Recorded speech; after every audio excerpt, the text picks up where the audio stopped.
مولانا صلی وسلم دائما ابدا علی حبیبک خیر الخلق کلہم هو الحبیب الذی ترجى شفاعته بكل هول من الاهوال مقتحم یا رب بالمصطفى بلغ مقاصدنا واغفر لنا ما مضى یا واسع الکرم۔ مختصر حمد و صلوات کے بعد رمضان المبارک کا آخری جمعہ جسے جمعۃ الوداع کہا جاتا ہے وہ ہمارے درمیان اس وقت تشریف فرما ہے، اور عن قریب یہ گھڑیاں بھی ہم سے رخصت ہو جائیں گی۔ تقریباً مہینہ گزر ہی گیا، آج 25واں روزہ ہے، اور کل رات جو ہوگی وہ 27ویں ہوگی، جسے عمومی طور پر لیلۃ القدر کی رات بھی کہا جاتا ہے۔ تو مہینہ اپنے اینڈ کے اوپر ہے، خوش نصیب ہے وہ لوگ جنہوں نے رمضان کے روزے رکھے، تراویح کی نماز ادا کی، قرآن مجید کی تلاوت کی، ذکر و اذکار میں مشغول رہے، نیکیوں میں مشغول رہے، رب کو راضی کرنے کے کاموں میں لگے رہے۔ اللہ تبارک و تعالیٰ تمام مسلمانوں کے روزے رکھنا، ان کا استغفار کرنا، رب کو یاد کرنا، یہ اپنی پاکیزہ اور پالا بارگاہ میں قبول و منظور فرمائے۔ ابھی میں نے قرآن مجید کی ایک آیت آپ کے سامنے تلاوت کی ہے۔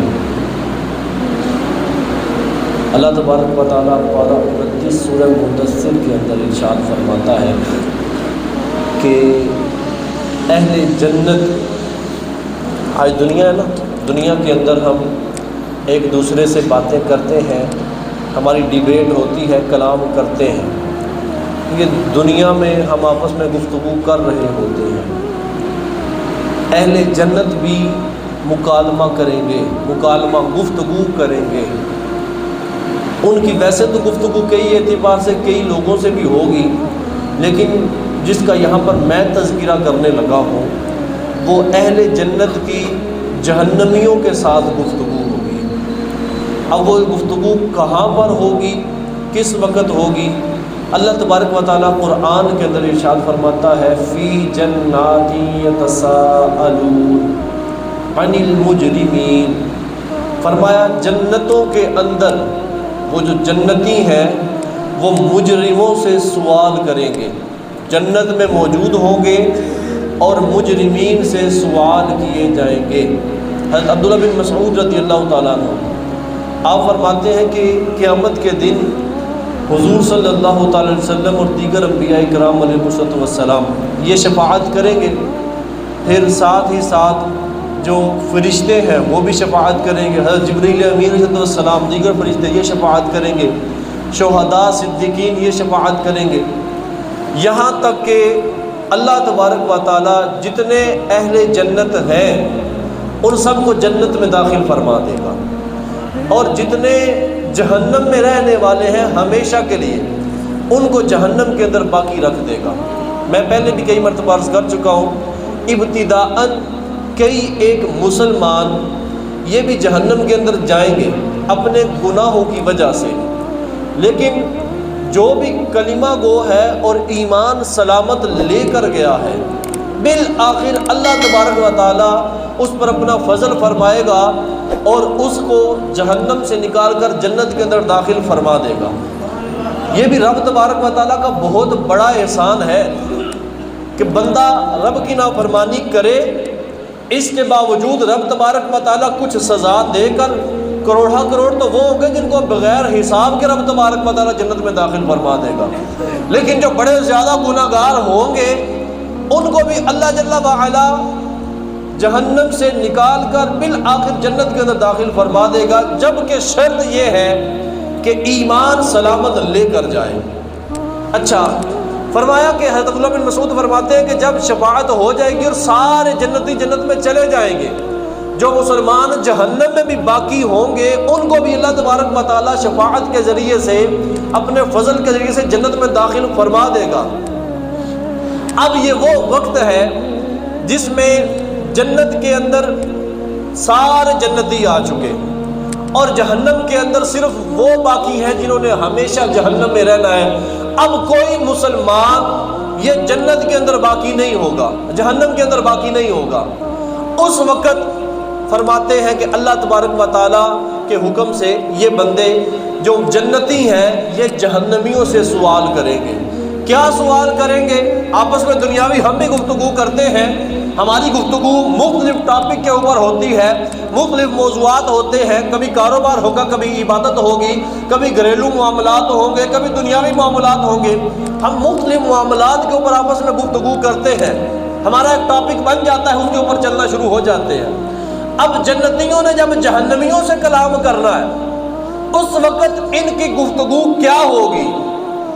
جنتی جنت میں ہے، جہنمی جہنم کے اندر ہے، درمیان میں بہت بڑا فاصلہ ہے، لیکن اللہ تبارک و تعالیٰ ان کو اس قدر آواز عطا فرمائے گا، یہ جنت سے پکاریں گے، جہنمی جہنم کے اندر سنیں گے بھی، اس کا جواب بھی کر دیں گے۔ اب جنتی سوال کیا کر رہے ہیں؟ سوال یہ کرتے ہیں ما سلککم فی سقر، تم کو جہنم کے اندر کس چیز نے ڈالا ہے؟ کیا وجہ ہے کہ تم دوزخی بن گئے ہو؟ کس وجہ سے تم جہنم کے اندر داخل کیے گئے ہو؟ یہ سوال کیا، آگے سے جہنمی اب جواب دیں گے، 4 چیزیں بیان کریں گے کہ یہ اور یہ والا کام ہم نے کیا، اس وجہ سے ہم آج جہنم کے اندر موجود ہیں۔ ان کو میں ترتیب کے ساتھ ایک ایک کر کے آپ کے سامنے عرض کرتا ہوں۔ سب سے پہلی بات جو وہ بیان کریں گے وہ کیا ہوگی؟ وہ کہیں گے اچھا وہ انہوں نے بھی کہنا ہے، لیکن اللہ تبارک و تعالیٰ نے قرآن کے اندر 1400 سال پہلے کا بیان فرما دیا ہے کہ وہ جہنمی یہ جواب دیں گے، یہ وجوہات بیان کریں گے۔ اللہ تو ہر چیز کو جانتا ہے نا، رب سے کوئی چیز پوشیدہ نہیں ہے، چھپی ہوئی نہیں ہے۔ تو اب وہ جہنمی جواب کیا دیں گے؟ کہیں گے قالوا لم نک من المصلین، فرمایا رب نے کہ وہ انہوں نے کہا کہ ہم نمازیوں میں سے نہ تھے۔ اچھا ایک بڑی لطیف سی بات ہے یہاں پر کہ نماز اس نے پڑھنی ہوتی ہے جو کہ نماز کا اقرار بھی کرے کہ فرض ہے۔ جس نے نماز کا فرض ہونا اس کا اقرار ہی نہیں کیا، وہ نماز کہاں سے پڑھے گا؟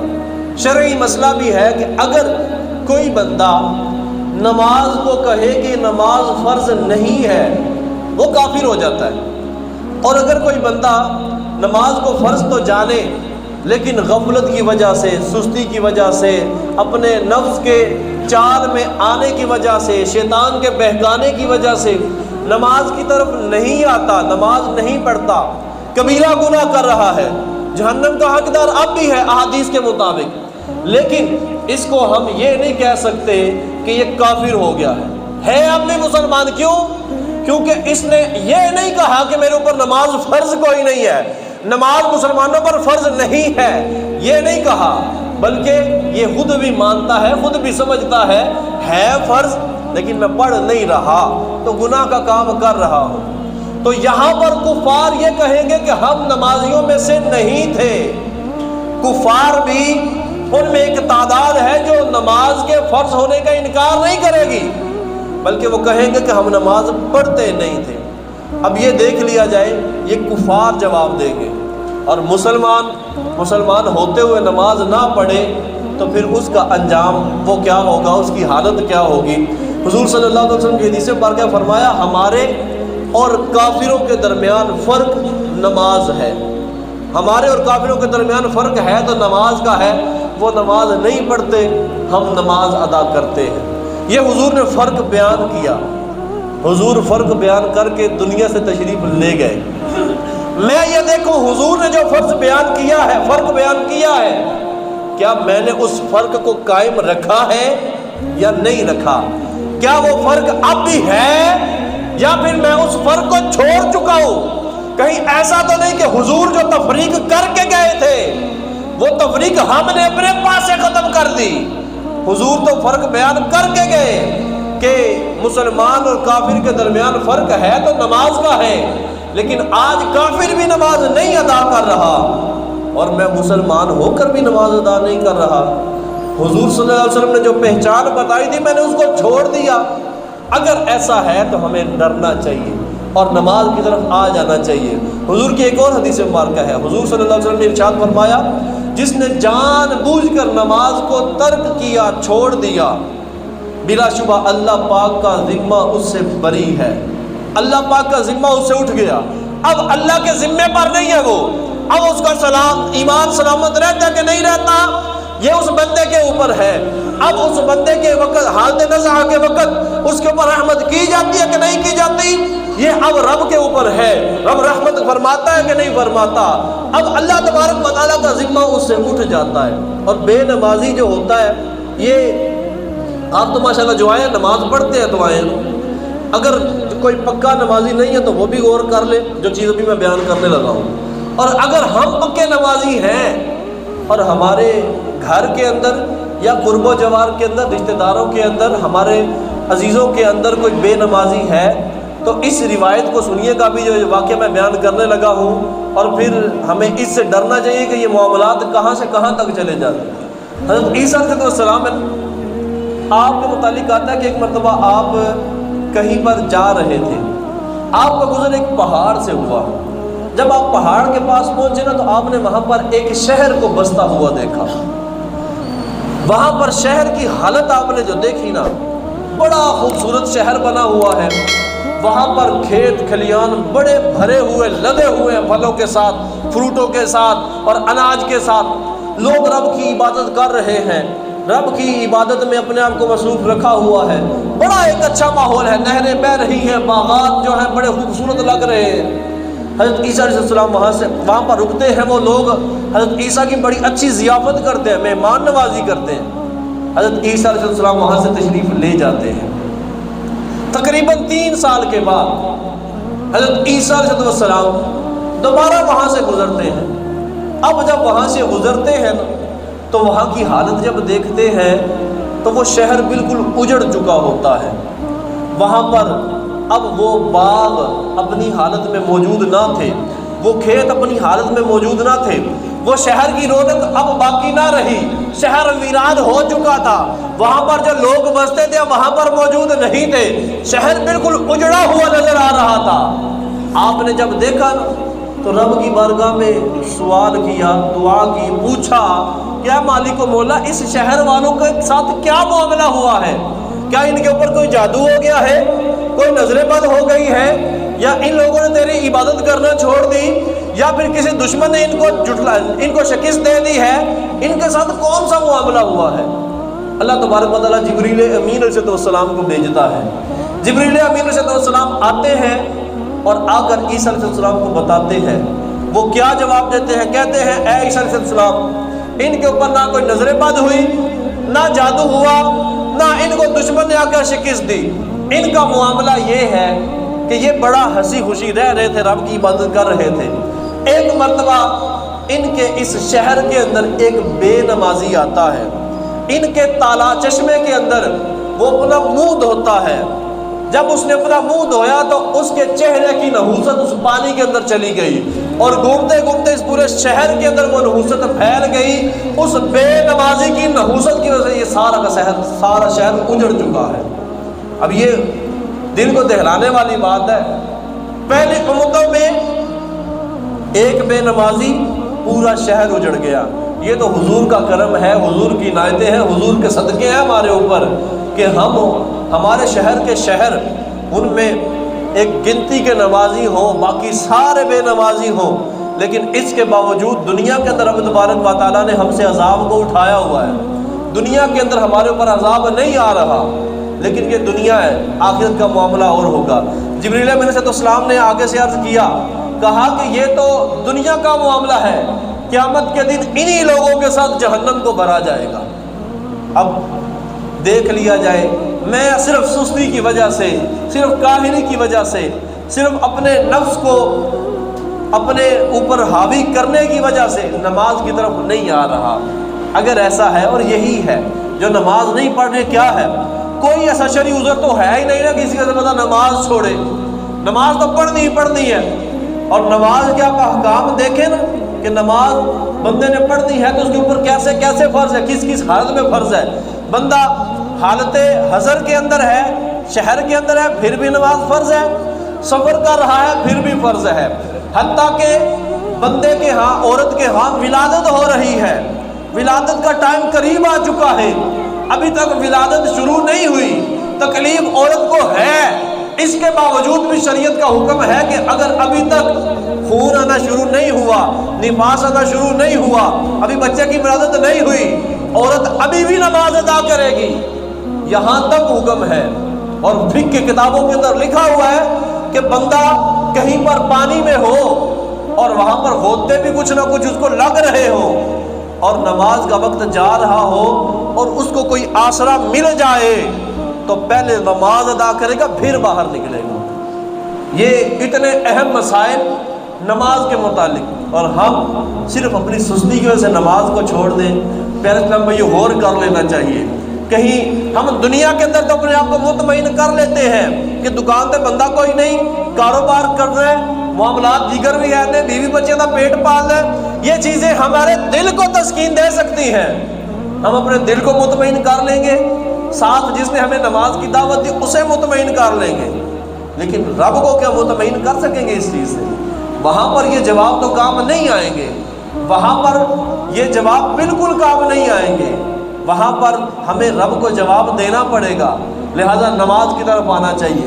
بہرحال یہ وہ پہلی چیز ہے جو مسلمان جو جنت کے اندر ہیں وہ کفار سے پوچھیں گے تو وہ بتائیں گے کہ جی ہم یہ کیا کرتے تھے، ہم نمازیوں میں سے نہیں تھے، اس وجہ سے جہنم کے اندر داخل کیے گئے۔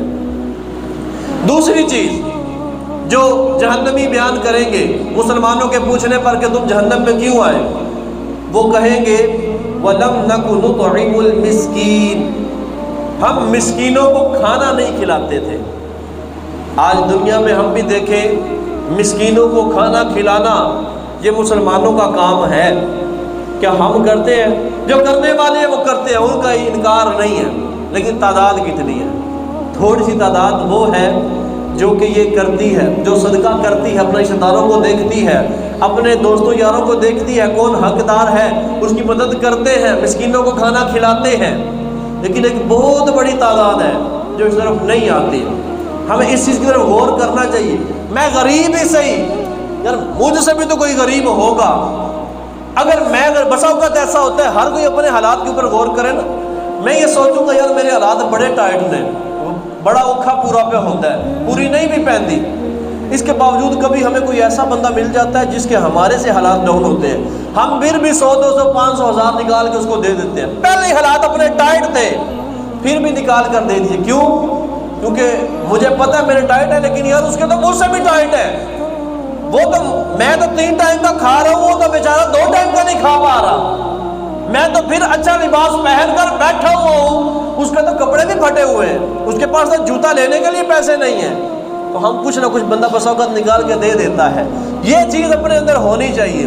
میں غریب صحیح لیکن مجھ سے نیچے بھی تو ہے، میں نہیں کہتا کہ ہم 1000 2000 5000 10000 20000 دیں، میں اگر 100 دے سکتا ہوں تو وہ تو دوں، میں 50 دے سکتا ہوں تو وہ تو دوں، یہ تو نہیں کہ میں بولوں میرے حالات ٹائٹ ہیں تو اب میں رب کی راہ میں بالکل ہی ہاتھ روک لوں، مہینہ 2 مہینے گزر جائیں اور میں 10 20 روپے بھی اللہ کے نام پر نہ دے پاؤں، یہ نہیں ہونا چاہیے، رب کی راہ میں دینا چاہیے۔ مسلمانوں کا کام ہے یہ، اور کفار نے کیا کہا کہ ہم مسکینوں کو کھانا نہیں کھلاتے تھے۔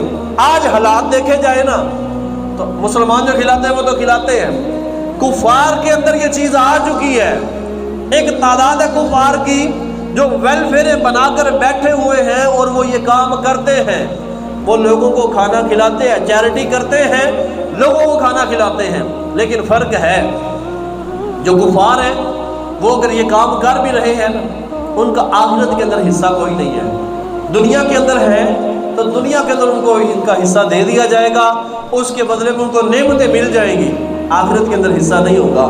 جبکہ مسلمان جو ہے یہ دنیا کے اندر بھی حصہ پائے گا، آخرت کے اندر بھی حصہ پائے گا، رب کا مسلمانوں کے اوپر یہ احسان ہے۔ لیکن اس کے باوجود اگر ہم اس چیز کی طرف نہ آئیں، اور صدقے کی فضیلتیں تو کئی مرتبہ ہم سن چکے نا کہ رب کی بارگاہ میں 1 دیا جائے تو رب تبارک و تعالیٰ 700 گنا تک، 700 گنا بلکہ اس سے بھی بڑھ کر عطا فرماتا ہے، اور وہ کتنا بڑھ کر عطا فرماتا ہے یہ بیان کوئی نہیں کیا۔ اور وہ رب ہی جانتا ہے کتنا بڑھ کر عطا فرمائے گا. تو رب تبارک و تعالیٰ تو عطا فرمانے والا ہے، رب کی بارگاہ میں پیش کرنا چاہیے. تیسری چیز جو جہنمی بیان کریں گے وہ کہیں گے وَكُنَّا نَخُوضُ مَعَ الْخَائِضِينَ، اور بےہودہ فکر والوں کے ساتھ بےہودہ سوچتے تھے. اس کا تفسیر عزیزی کے اندر جو معنی بیان کیا ہوا ہے نا، حضرت قتادہ نے جو معنی بیان کیا، انہوں نے کہا کہ کلما غوا غاوٍ غوینا معہ، جب بھی کوئی بندہ گمراہی کے راستے پر چلتا ہم اس کے ساتھ اس کے راستے پر چلنا شروع ہو جاتے، جو جس طرف لگاتا ہم اس کے ساتھ لگ جاتے. ہماری یہ حالت ایسی ہے، اس وجہ سے ہم جہنم کے اندر آئے ہیں.